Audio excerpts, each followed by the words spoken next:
WD-40 worked for that real good. Oh, absolutely.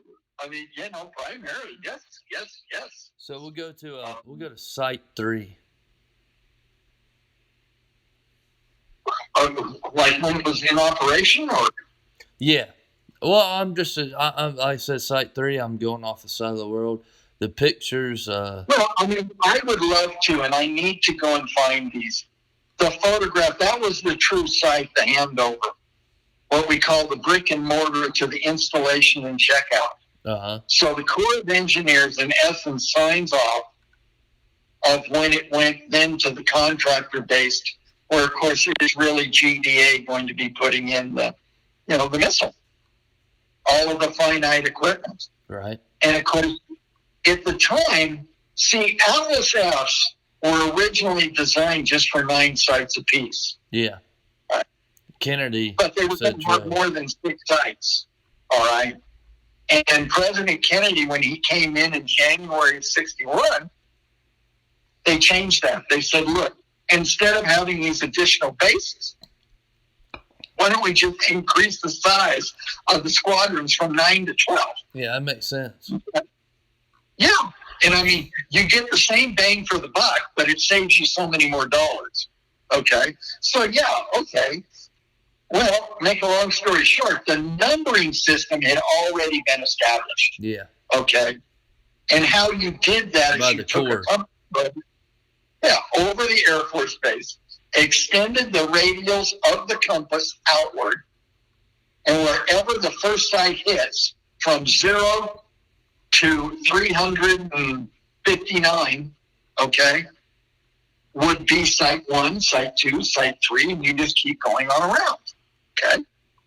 Well, when they brought in sites 10, 11, and 12, site 10 was my original site 3, okay? And site 4 was site 11. And site 5 was originally during construction site 12. Is that Corps readings you're talking about? Corps, Army Corps coins? Yeah, because they would have done that. So instead of going through and completely screwing everybody up and saying, okay, now we're going to do the famous move of we're going to change all the site numbers. And everybody's going, oh my God. I mean, can you imagine? And believe it or not, they did this 2 or 3 times, especially at Vandenberg. I mean, I'm not too sure of the rationale. I mean, I would love to really, I give them a lot of credit. I would like to know a little more of the rationale. They went from OSTF2 to 576 Golf to, and then there was a third name. And I don't understand why all the changes. What was the third name? It's the same. What was the third name of Golf? I can't remember off the top of my head. And it's just, I mean, I don't know. I mean, first generation, we did this. All of a sudden, we had different numbers to the squadrons and the wings. And then General LeMay thought it was a good idea. We needed to go back to the heyday of the wings, the squadrons of World War II, of the old World War II bombers, okay? And all of a sudden, the numbers were changed. Oh, yeah. Bring that back in. Then, in July of 1961, they decided the original Atlas D numbers for Omaha changed, and they moved that squadron to F.E. Warren in Cheyenne and took Cheyenne squadron of the 549th and moved it to Omaha. Yeah. That's why it's hard to keep up with. I'm trying to confuse you, but it gets damn confusing. Okay? And so sometimes when you're talking with people, all right, you have to be very, very careful of what site numbers are you talking about. When even today, Bryce, when I'm talking to people on the Walker site numbers, I really find out from them what side are they talking about, not just its number. You know, is it the first, second, or third lane on this highway from Roswell? You see what I'm saying? Well, Because what they need to do is reference. They need to reference yes, Siloworld, and exactly. that's it. Well, and then they'll come back because here's the biggest problem. When I was getting a lot of great photographs from San Diego Aerospace at the time, Art LeBrun was making copies for me and sending them to me. And the first time Art and I talked, it was really kind of fun. He's like going, Gary, I got all of these. I said, I own the first site that was the first operational site at Walker 579.3. And he wrote me back and he says, look, I don't want to argue with you, but it's really 579-10. And then I explained to him the numbering system. Because you have to understand, GDA being the manufacturer, is they did all of the installation and checkout. All of their numbering system was based on the early core numbers. Yeah, Army Corps, yeah. So you have to be really careful. It's like you will see in some of the photographs, like I just recently saw one for Site 3. It was originally, like I said, Site 10. Yeah. And you will see here's the original 44Fs coming in. The tail number on that missile was 530 as it's making the turn off of Highway 70 into the site. Right. And there's the big sign on the highway saying Walker Air Force Base Auxiliary Missile Complex 10. Yeah. Okay. Yeah, and so that's like Plattsburgh. Yeah. Now I'll ask you this. I'll ask you this. So Site 3 blew as well? No. Okay. No, 2 didn't blow. It was 1. It was 5. And then, of course, the last one blew up a month later. I mean, Site 2 blew up in February of 64. And then the last one at Walker, the Walker group blew up in March. Site 5 blew up in March of 60. Yeah, just looking at your pictures from Site 3, I mean, it's I ain't going to say it's pristine, but it's pretty damn good. All the paint and the entryway is great. I mean, I'm a good shocked because, I mean, please understand, it is 46 miles out of town. Okay. Uh-huh. It was also the alternate command post, so it has 2 of the high-frequency antenna sites. It had the alternate secondary launch desk. Yeah, the command post is there. In case Walker was knocked out, Site 3 could take over to give the goes to all of the other missiles to launch. Yeah, I'm looking at the alternate command post, and it's rusted, but it's fantastic.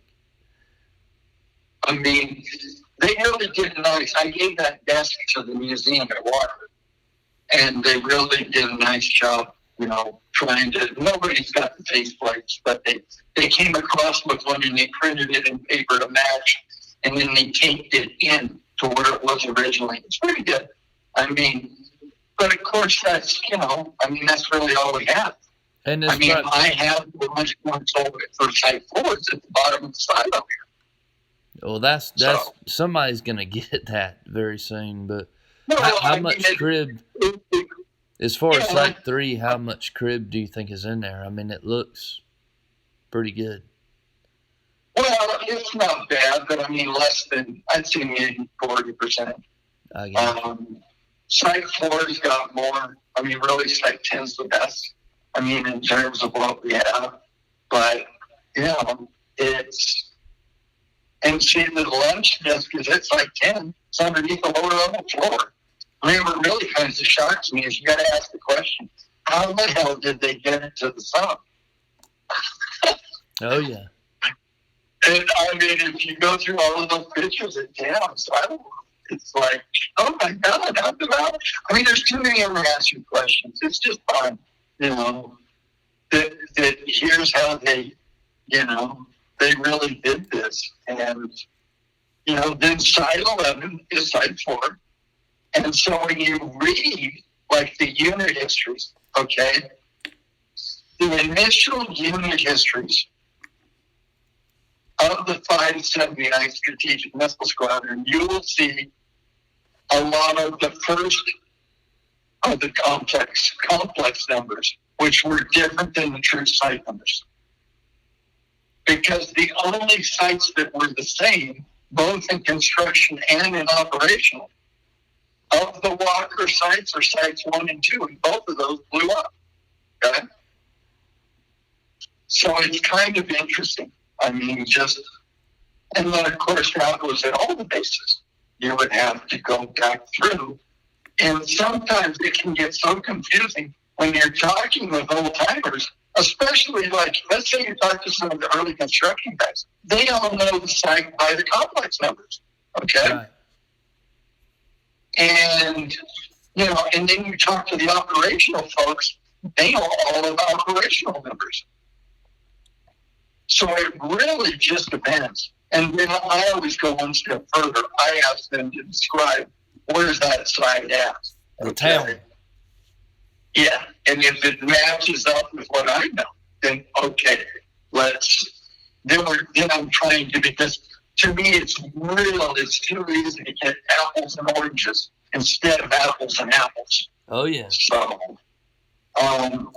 we found that out when we were sending out a lot of the work orders with the Corps of Engineers through it. And it was truly just a simple mistake. But at Site 5, they had Site 5 as a construction site number instead of an operational site number. And it had a water treatment facility. And so when the Corps of Engineers in Albuquerque had let me see all that had been done, I immediately, like first 2 pages of this whole section, it said Site 5 had a water treatment facility, and I'm just like going, wow, they must have just put that in. Yeah.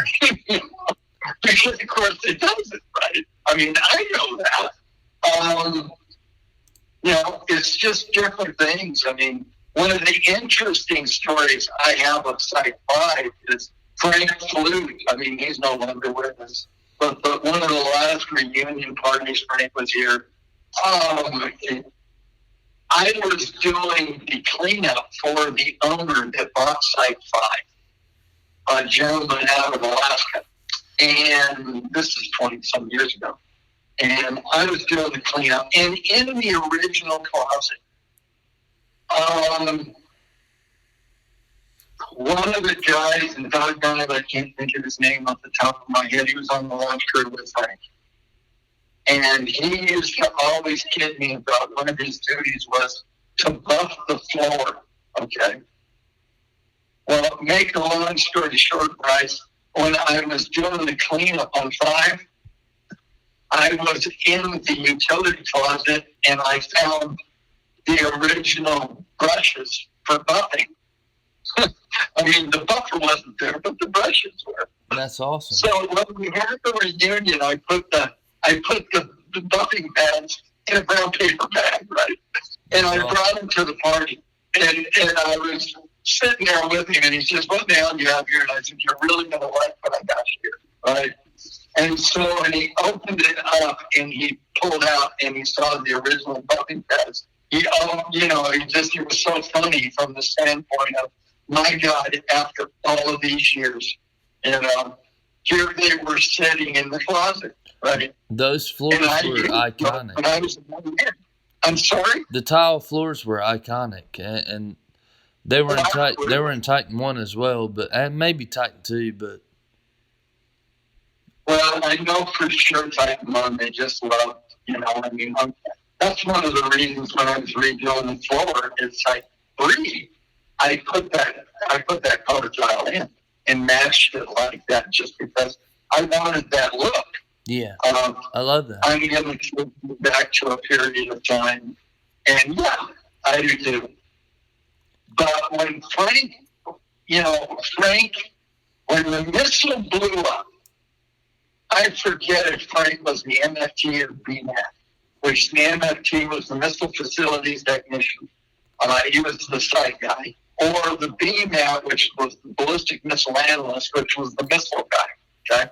And then the other enlisted guy was the power plant, the electrical power production. And then, of course, you had your combat crew commander, your deputy, your Well, Frank was always telling me the story. I mean, between the last two blast doors going from the lower level launch control center where they would launch the missile.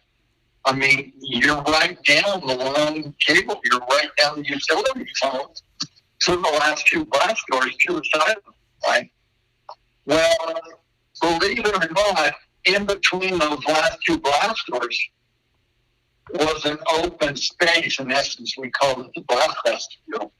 There was the original hanging light that was kind of beat up from the explosion, okay? Because you have a fire and debris door going from the bottom of the stairwell into the utility tunnel, and then you have, in essence, would be number 4 blast door and then number 5 blast door, but the numbers changed when the fire and debris door was put in. And the reason that the big heavy door was put in was because there was too many accidents, and they wanted to be sure that they never lost anybody. And sure enough, by putting in that additional door as an afterthought, I personally believe that's one of the reasons all 4 Atlas F accidents, there was no loss of personnel because of the explosions. And I truly believe it's because of the way these things were built. Oh, yeah. And how they were operating. But anyway, I took that light down. And of course, I gave it to Frank, and I was kidding. I said, "You need to take this home." I think he lived in San Jose, California. And I said, "You need to take this home and put it in the garage." And then you got everybody. It would work electrically. You could just re-energize it. I mean, what an interesting timepiece after all those years. When he was just a kid. I mean, I don't think he was 18 years old. I mean, you know what I mean? He's a kid. That's awesome. To go through something like that. Well, it's funny because, bless my soul, he told me the story of after Site 5 blew. And of course, oh my God, if you were running through on something like that, the Inspector General's office, the safety office, they are all over you. You are doing, of course, tape interviews. You're getting grilled on everything. What did you do wrong? What did you do right? And of course, Frank goes through all of this, gets through all of it. And about a week later, he gets a transfer notice to Elmendorf Air Force Base, Anchorage, Alaska. And nice. And so Frank was kidding me. He says, God, Jerry, you wake up in the middle of the night and he says, "Hey, buddy, you're going to Anchorage, right? You're going to Elmendorf." And he goes, "You've got to be kidding me." I mean, he's been through this traumatic missile blowing up on his crew, okay, while he was there. So he gets to Alaska. He is not in Alaska 1 week. And on Good Friday, before Easter, the Alaska earthquake hits in 1964 that basically destroyed Anchorage, Alaska. Dang. Because I was a child in Fairbanks because my father worked for the Corps of Engineers. And so here Frank is, wakes up to the idea that he's going, I'm in a bunk, and the earthquake is so bad, he goes flying out of the bunk bed. Damn. He goes, I don't believe this. I just went through a missile blowing up, and I made it. And now I'm going through the Alaska earthquake. It's destroying everything. He got a bad deal. Oh, exactly. I mean, I often laugh at that, the way Frank would push his heart to tell that story. And of course, you could really sympathize with him going, as a young kid, you're already traumatized, right? And so he gets there, and the force of his earthquake is so strong, he knocks him out of bed. I mean, that had to be hilarious in itself. I mean, that was bad karma. Oh, yeah. I mean, of course, it's, this history. I mean, somebody said, God, you're a great storyteller. And maybe, but I have to be fair here. is that's the way you put together this history. I'm sorry, there's not a set number of, finite indexes that we can go back to for Atlas F. I'm sorry, it's not done. Right? It really, if you look at a lot of the movers and shakers that have put all of this together, there's only 3 or 4 of us. It just was, I've said this before, between 1955 and 1965, the United States federal government, the U.S. taxpayers, on the first generation program spent over $6.5 billion. Was big. A lot of damn money. I know it don't sound like much today, but I assure you, in 1955 money, that's an awful lot of money. Brand new automobile. My parents bought a brand new 66 Chevrolet Impala for $3,200 in Fairbanks, Alaska.